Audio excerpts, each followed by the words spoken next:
Welcome to Gröna Lund, the Green Grove, a quite famous boardwalk amusement park in the middle of Stockholm. It opened in 1883, and this is actually Sweden's oldest amusement park.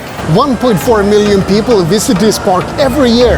Well, not every year, because it's been closed for over a year, and this is the grand reopening this very day.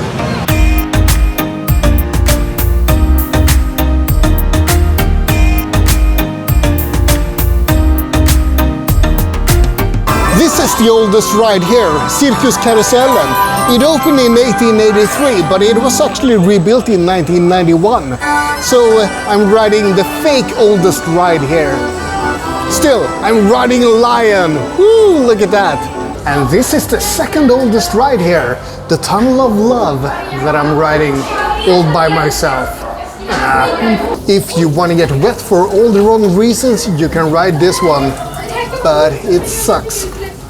In a bad way. The f is with this music? What is going on here? There was a fire at Gröna Lund in 1935 and two attractions burnt down. One was called the Horror Express and the other was called the Laughing Lounge. They quickly built a replacement for the Horror Express called Blå Tåget, the Blue Train, which actually still stands here today. Kids hate this one and teenagers find it boring. I think it's only here because of sadistic parents. But there are newer and more exciting rides here, so I'm just gonna waffle on a bit while I show you clips from various coasters and rides. I'll add the names as well, so you can marvel at the Swedish names of every ride. Isn't it exciting? Almost everything here is actually worth riding, unless there's a long line. Nothing is worth waiting more than 30 minutes for.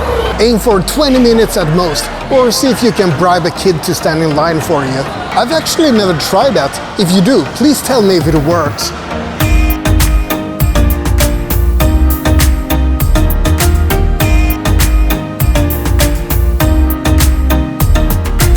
And speaking of rides, there's actually something new this year. Monster, King of Roller Coasters, is new for 2021, and today is actually its premiere day. As a little bit of a coaster geek, I just had to ensure that I got a ride on the opening day. Monster is an inverted coaster by B&M that will let you experience 4.5 Gs. It's 34 meters high and has a top speed of 90 kilometers per hour. It cost 430 million Swedish crowns to build. That's more than 50 million US dollars. And let me tell you, it is a pretty sweet ride. Not the best. It's not the best ride you're ever gonna experience, but it's really good. The only problem is that it's way too short. It's over before you can say pluskvamperfekt.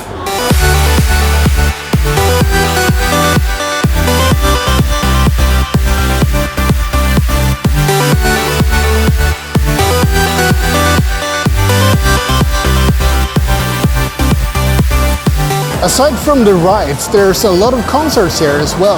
Famous people who have played here include Jimi Hendrix, Bob Dylan, Europe and ABBA. Basically just a bunch of old people and old bands. In recent years we've had bands like the Smashing Pumpkins and Marilyn Manson and Dropkick Murphys. Good stuff, but not exactly earth-shattering. There used to be amusement here even before 1883. In the 1700s there was a lot of merriment going on. And by merriment I mean singing and drinking and dancing and fighting. That's what people did for fun back then. Actually, come to think of it, that's still pretty fun. There's actually a song composed by Carl Michael Bellman called Elegy for the Fist Fight at Gröna Lund. Good old Sweden, writing songs about the important things in life.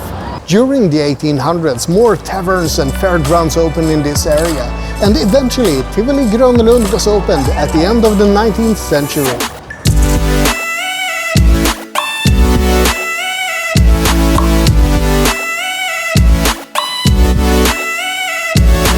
So Gröna Lund has been here for 138 years and it's still expanding, but the park is located in a very tiny area, so there's a little bit of a problem with that. Gröna Lund is located on the island of Djurgården, and only older rich people live here. And older rich people don't want any noise. There's recently been an ongoing legal battle about the expansion of Djurgården. Ragnar Persson, for example, is an 89-year-old man living on Djurgården who is quite vocal about his objections to the expansion of Gröna Lund. He doesn't want any more expansions because of the noise it will bring. 89 is a pretty respectable age. I mean, he's probably lived there for a long time. But the thing is, Gröna Lund has been here for 138 years. You shouldn't be surprised at noise if you move next to an amusement park. But Ragnar isn't alone in his grumpiness. There's tons of old rich people living on Djurgården who don't want common folk to come to their precious island to have fun. However, the king, who actually has quite a bit of say about Djurgården, actually has given his approval for the expansion of Gröna Lund. The problem is that our king is pretty much just a figurehead, so he doesn't really have much power. So for now the courts have decided that the expansion of Gröna Lund must be stopped. But sooner or later, Gröna Lund will have to move outside its tiny borders here in the heart of Stockholm.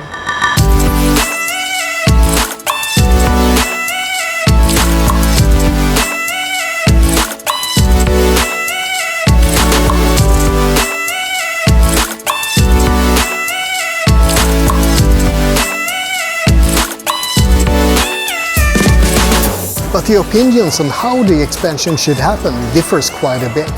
Some think that we should let Grenalund make use of this fantastic location with its wonderful view.